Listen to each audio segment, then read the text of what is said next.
I, 38F, am married with 2 children, twins Amy and Nina, 6F. We live in the same town as most of his families in the house I inherited from my grandfather. It is the biggest house in the family, so we often host family gatherings. My husband's youngest sister Jane, 31F, has been traveling for work ever since her early 20s. Mid-2022 she moved in with her fiancé about half an hour drive away from us. After that Jane shows up regularly at family gatherings and rebuilds relationships with her family members. The only thing she never bothers to do is address my daughters by their names. Amy and Nina are identical twins.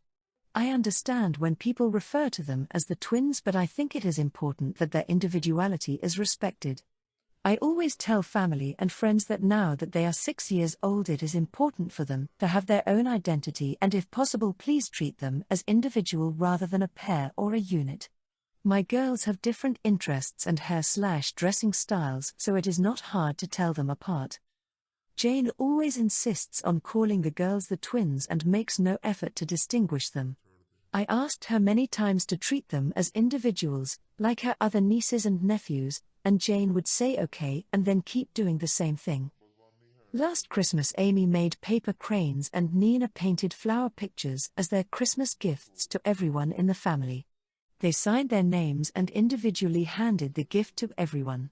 Jane's fiancé had to work this year and did not join us, so after brunch she video called him in the living room while the rest of us did our things nearby. Her fiancé saw the crane in her hand and asked where she got it, and Jane said, "Oh, one of the twins gave it to me for Christmas." The other twin drew some flowers. I felt that this was a disrespect, as my girls put a lot of effort into the gifts and deserve to have their private dedication recognized. When everyone left, I told Jane I expected her to call my girls Amy and Nina from now on and to treat them like individual and know their differences. Jane said that she won't bother as my girls are too young.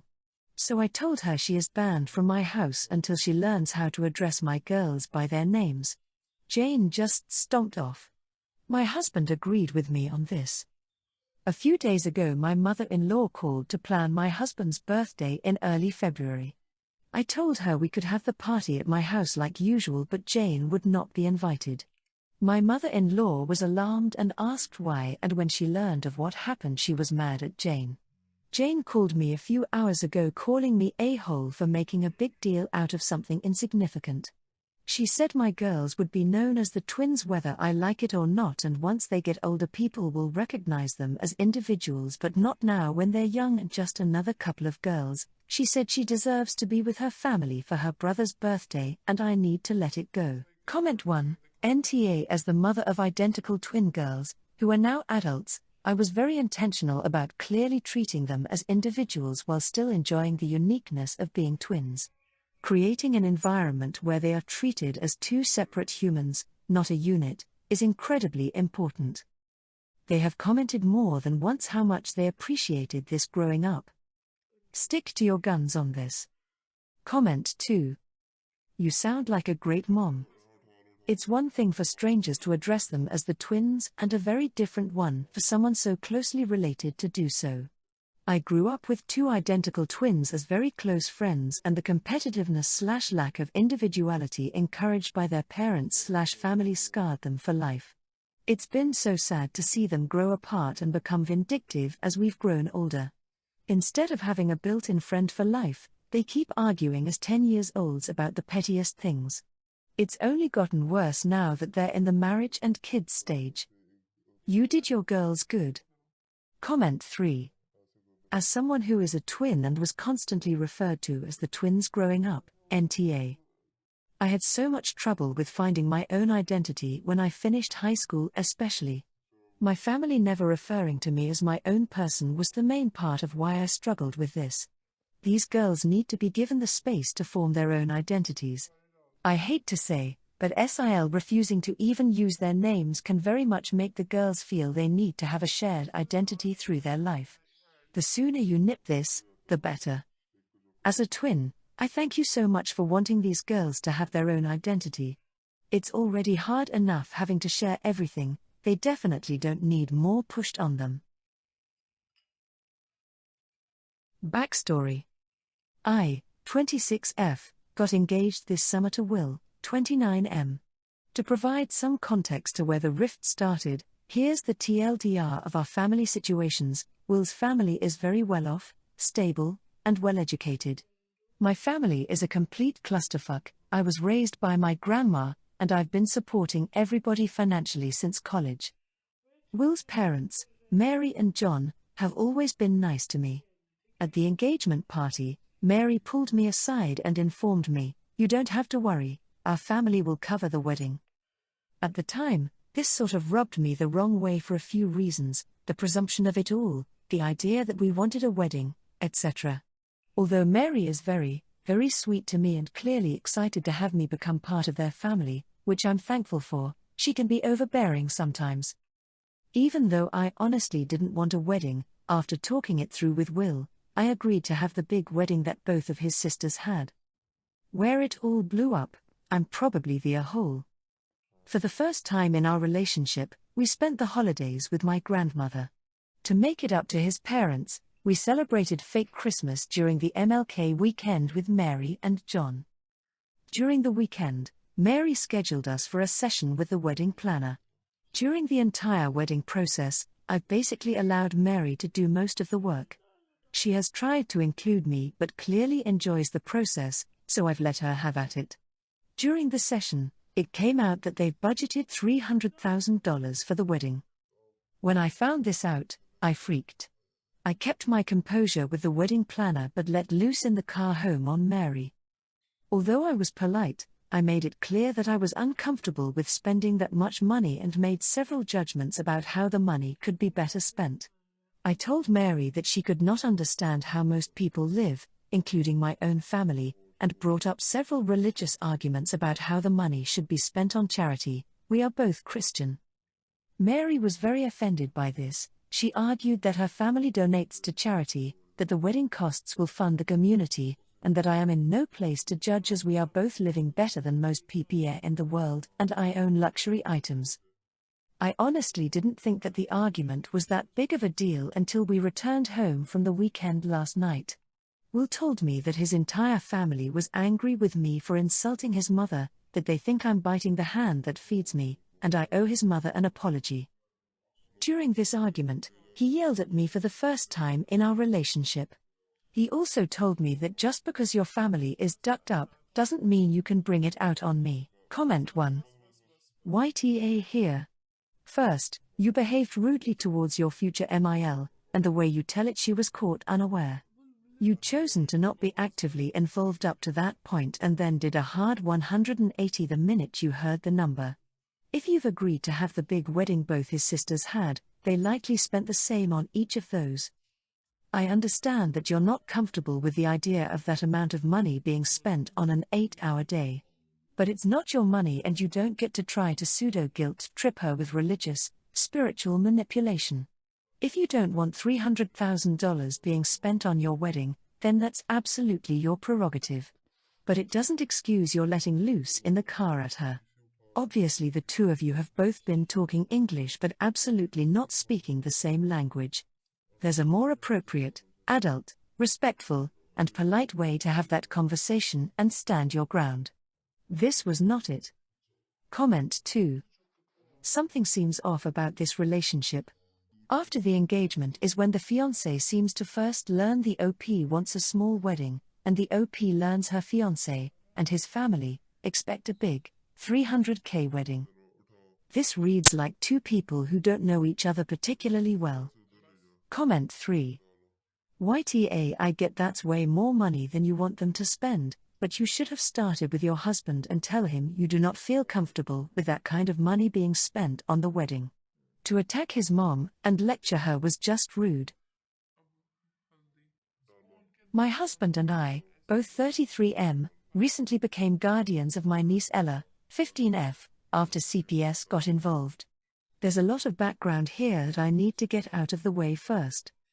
Ella's father is my brother Tom and Ella's mom died due to complications delivering my other niece Becca, 8F. Ella was 7 at the time and she blamed Becca for their mom's death.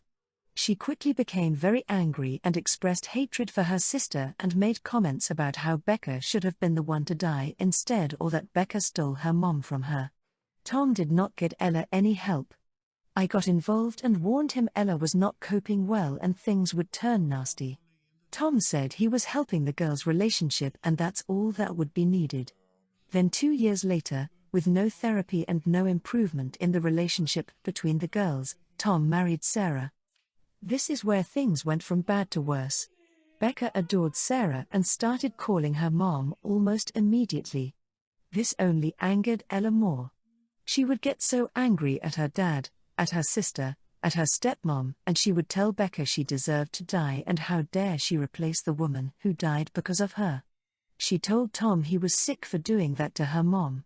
She told Sarah she was stealing from her mom and she hated her and her ugly face and she would never be good enough. These are things that happened out in the open and were witnessed by our whole extended family, but they also went on at home. Sarah did her best to try and get Ella help, but Tom was not on board and Sarah was not the right person to do it. CPS became involved after Ella called them on Sarah and wanted to get Becca and Sarah separated at all costs. She wanted to punish her sister for calling Becca mom and wanted to punish Becca too. It became clear after CPS got involved that while Sarah was not a danger to Becca, Ella and Becca could not continue to live together in the environment they were in. I think they only took things so seriously because Ella told the social worker after wishing Becca and Sarah dead and telling them how much she hates her sister. My husband and I stepped up and offered to take Ella, which CPS agreed to. When I spoke to them about the rules and how things would be handled, they said not to set up visits with Tom or Becca for Ella and to get Ella therapy. But they did say, if we wanted to, we could attend larger family functions even if they would be there. But it would likely be better not to. I already knew this.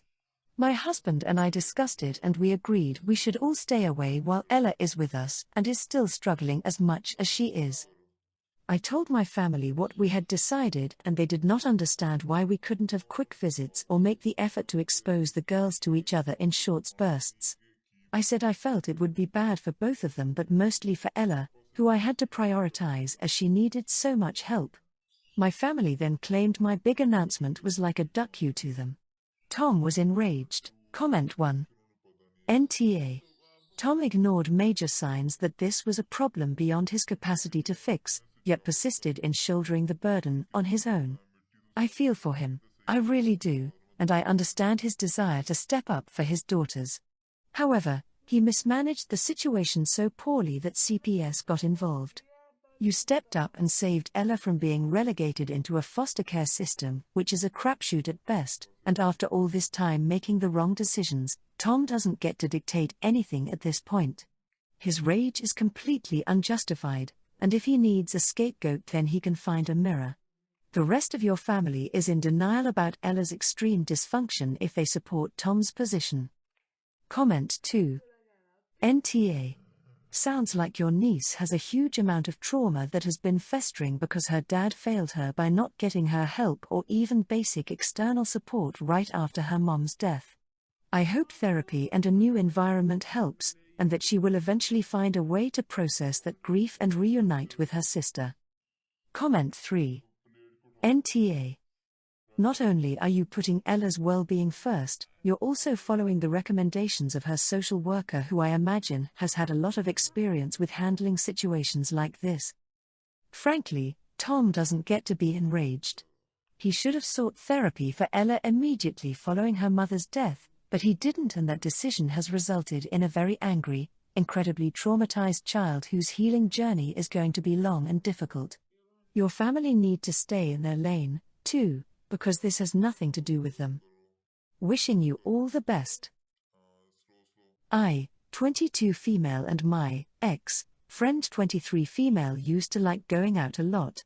We would frequently eat in the city, and since my family is more upper class and hers are more middle working class, I end up paying from 75% to 100% of the meals we eat. At first I didn't mind paying, but ever since I started to object, she would make snarky comments like, "What, Daddy didn't pay your trust fund? Or what's the point of having so much money if you're not gonna spend it on your friends?" Or you're so stingy, you know I don't have as much money as you do. Yet every time we went out she would pick the more expensive and fancy restaurants, and as soon as it's time to pay, she would be like, "Oh, you'll cover the bill, right?" Or "Sorry, I didn't bring my wallet." It's just excuse after excuse with her, and I'd just get so annoyed that last time we went out to eat, I asked her if she would pay her half. She told me, "No, I don't have enough money," so I said, "Well then you're not eating." At first she laughed, and when she saw my face, she looked at me like, "You were joking, right?" At that point I got so fed up I told her, "If you're not willing to pay your half of the meal, then I'm not buying you food. You're a full-grown woman with a bank account, use it." And after she heard that, she got angry and we kept arguing so loudly that we got kicked out of the restaurant. And to top it all off, she had the audacity to demand me to call her an Uber because it was my fault that we got kicked out of the restaurant. Of course I didn't and left her there. But ever since that night, my friends have been blowing up my phone calling me an asshole for leaving her there at 11 p.m. at night. Comment 1. I have two best friends, one who earns a quarter of what I do, and one who earns a lot more. The poorer friend always insists on paying her way. Every time. I offer to shout, knowing I can afford it, but she rarely allows it. She has never once made me feel used. She is an amazing friend. The richer friend sneaks off to pay for me all the time. So I pay her back in other ways. I buy her gifts, book and pay for tickets, conspire with her husband to contribute to things. And because I do, she keeps paying for me. We have a two-way street going where we're not counting money but looking out for each other. I have never expected her to pay for me and always have money on hand to pay my own way. I've turned down invites when I can't afford it. You never mind helping someone where you can, or paying when you can, until you feel obligated to. Good friends don't feel entitled to your money. Good friends will never expect you to pay or do things for you. Good friends won't even ask. Good friends will offer to do or pay their share and never make you feel used. Don't accept this sort of behavior from anyone in your life. It's not your responsibility ever to pay for others. Your friend should not have agreed to go out if they could not afford it. She should have definitely clarified who's paying before she got herself into a situation she didn't like. Comment 2. NTA. Your friend is a freeloader with her hand constantly out. She is using you and gets angry and verbally abusive if you don't buy her what she wants. You told her her free ride was over, now back it up and walk away from her. You do not need a friend like this. Please stand your ground and don't let anyone ever treat you like that again. You are worthy of friends who care for you.